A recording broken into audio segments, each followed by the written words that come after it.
近排咧，我對於生活嘅嗰種無力感咧越嚟越強，所以搞到我個人咧都越嚟越迷信。我近排喺手機上面睇到一條片咧，就係講關於一個人嘅運氣嘅。咁條片入邊個師傅就講到，一個人咧，如果望落去啊，個頭髮又黑又多嘅話咧，個運氣一般都係會比較強嘅喎。我想增強我嘅運氣，所以我特登帶咗呢頂假髮過。但係呢頂假髮其實好麻煩嘅，同埋因為佢成日都好容易甩，尤其是咧當我受驚過度嗰陣，又甩啦。咁啊，戴呢頂假髮嘅時候咧，身邊好多朋友都覺得好奇怪。佢哋普遍第一個反應就係話：點解戴假髮啫？你又冇禿頭，奇奇怪怪咁樣。我冇同佢哋講戴假髮嘅呢個真正原因啦。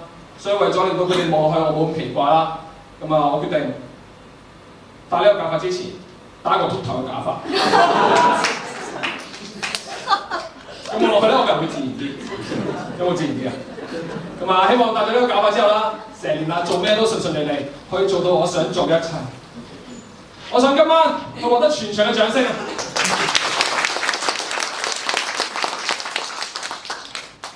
我見到都有啲人冇拍手。